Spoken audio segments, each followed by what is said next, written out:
Monsieur le Président, vous voulez que 100 000 de nos compatriotes en 5 ans passent du statut de locataire à celui de propriétaire.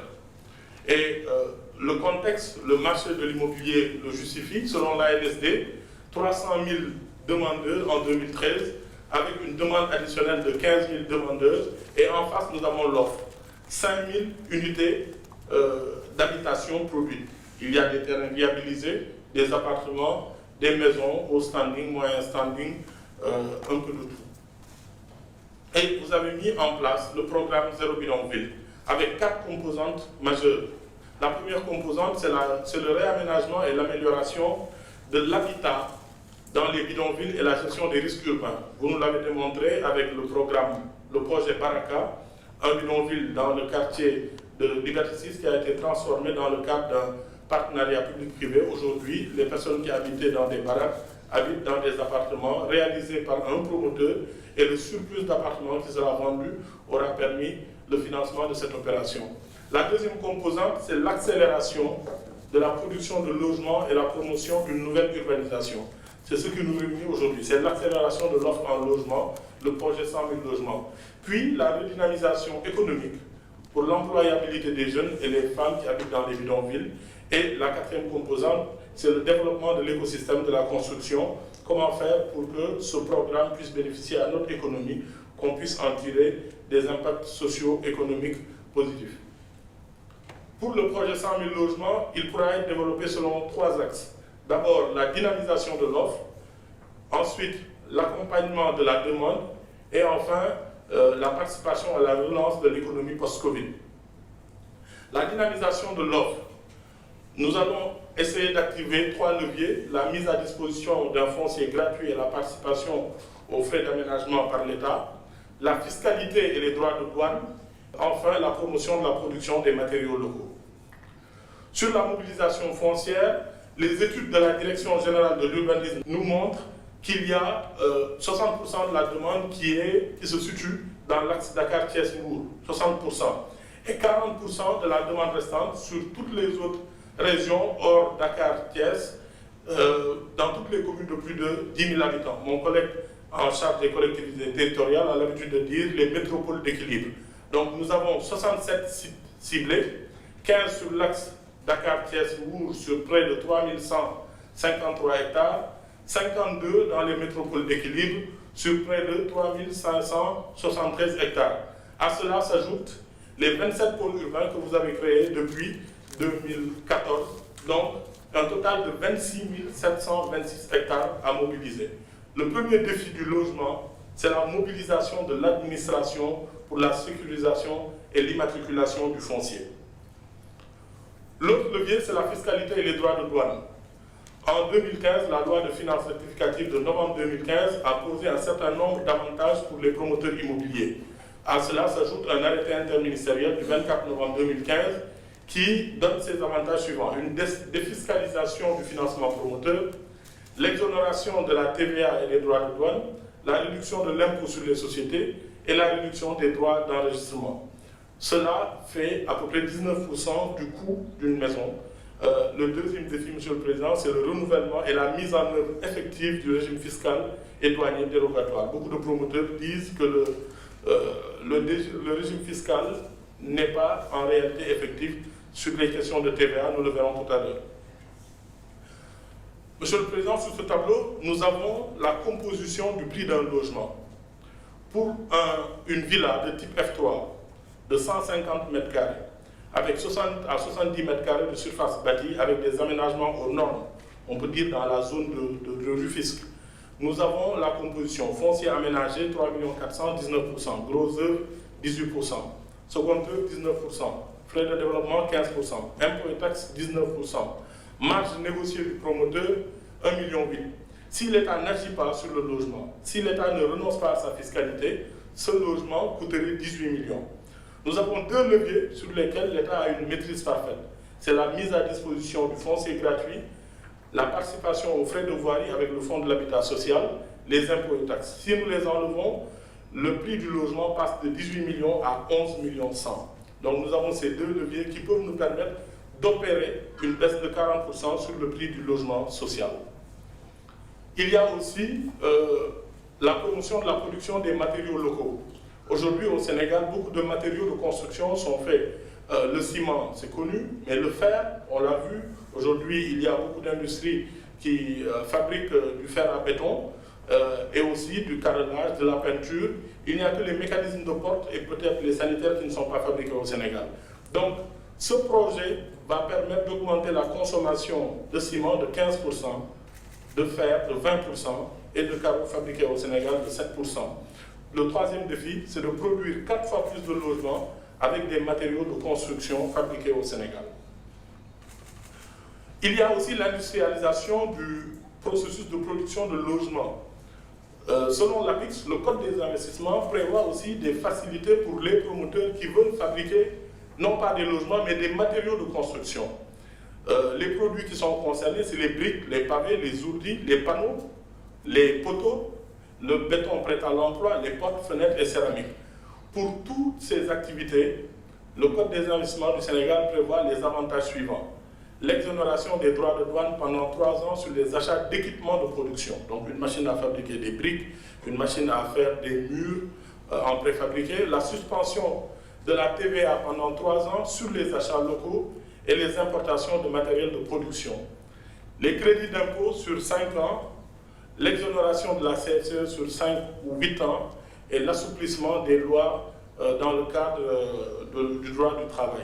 Donc le 4e défi du logement, c'est de faire connaître aux promoteurs les incitations accordées par l'État pour la production des matériaux locaux de construction selon l'APIX.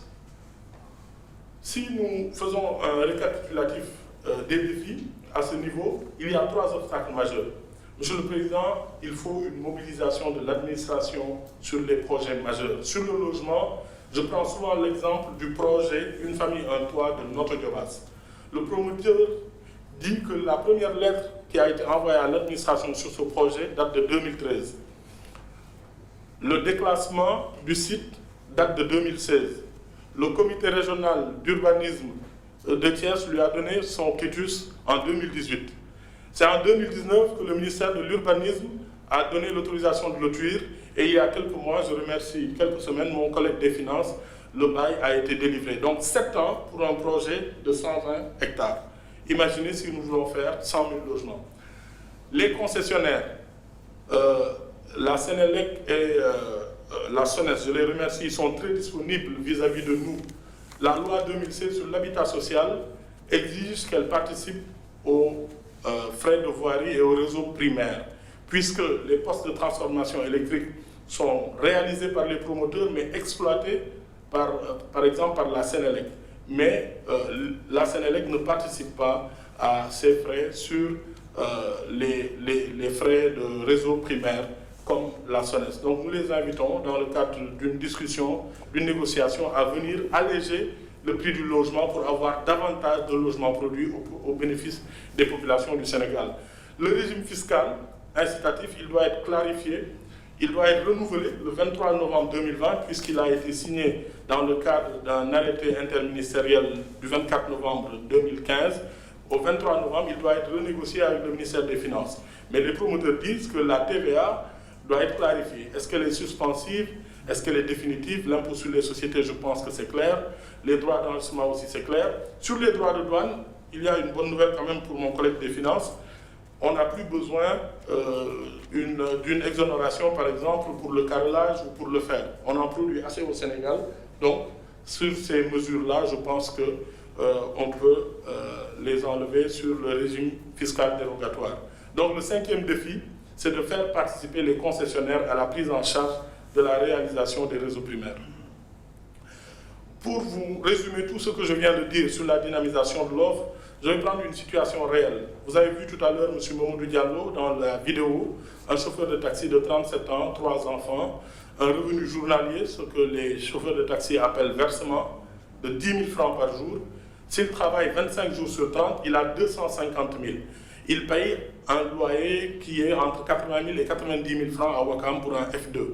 Donc 36% de son revenu est affecté au logement. Son reste à vivre est de 160 000 francs, 64% de son revenu.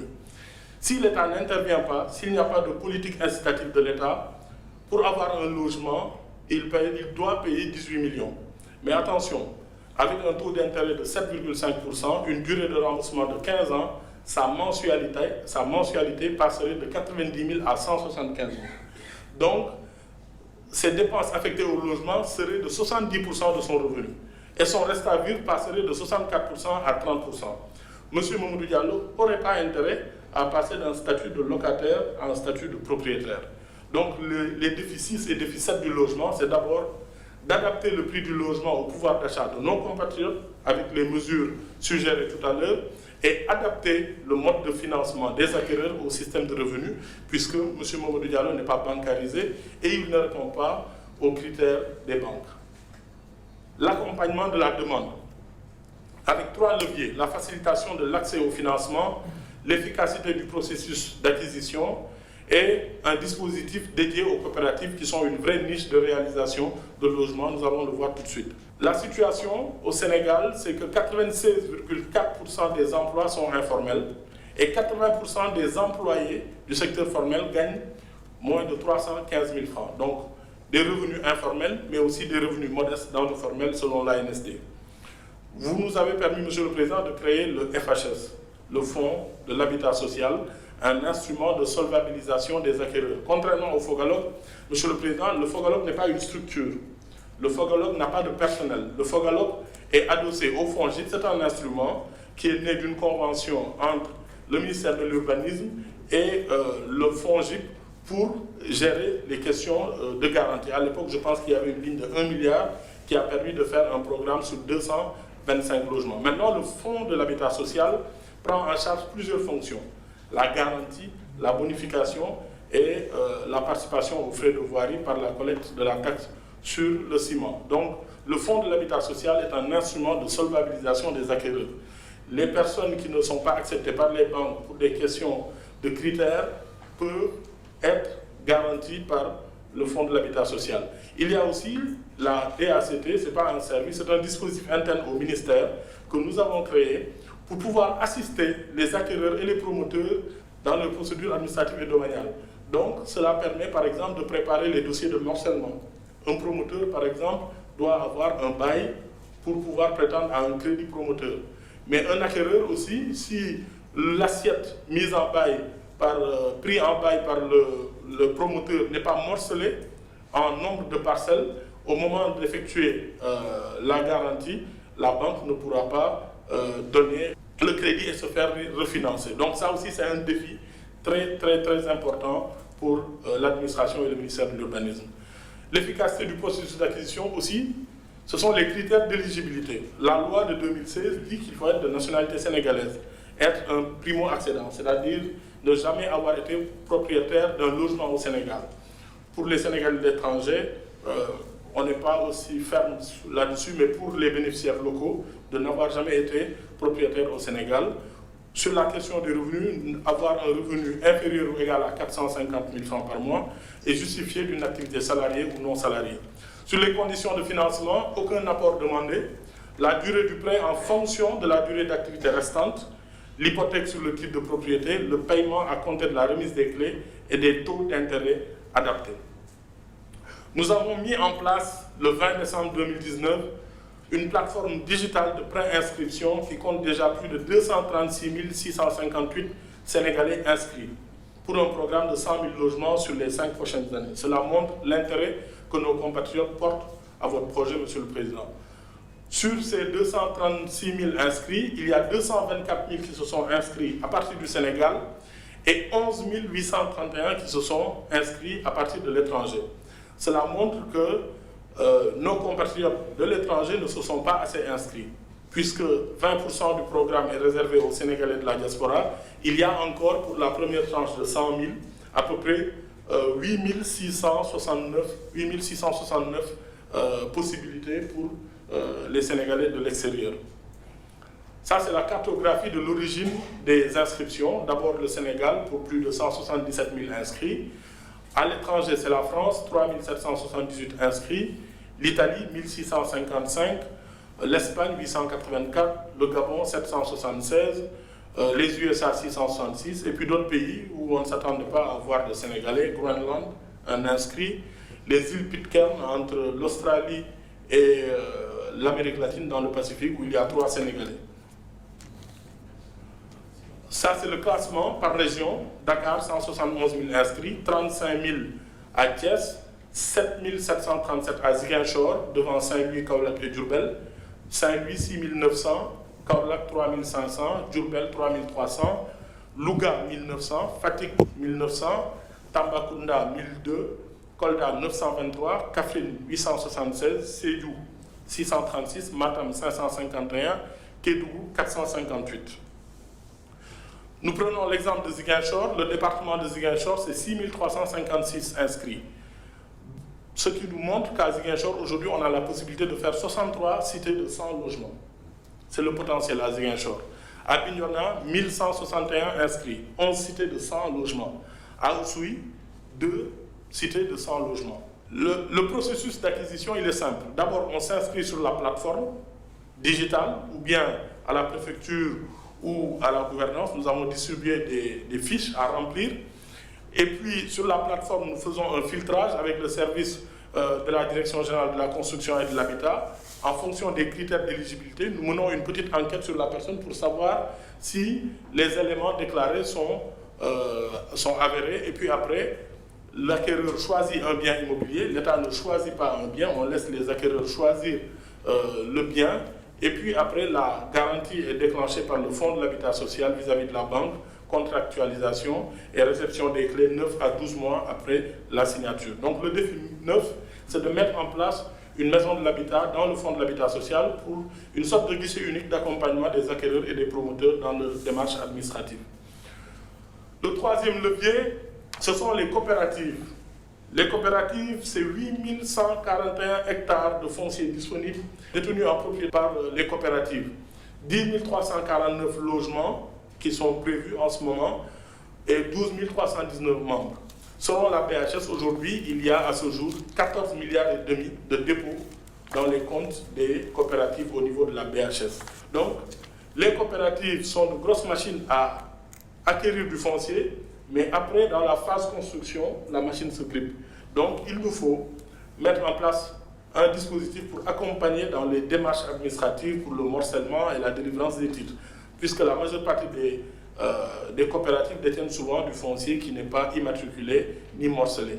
Les inclure dans le système de garantie, vous êtes dans une coopérative, vous avez votre parcelle, mais vous n'avez pas de moyens de financer votre projet, les banques ne vous acceptent pas, le FHS peut vous garantir afin de vous permettre de vous faire construire votre logement.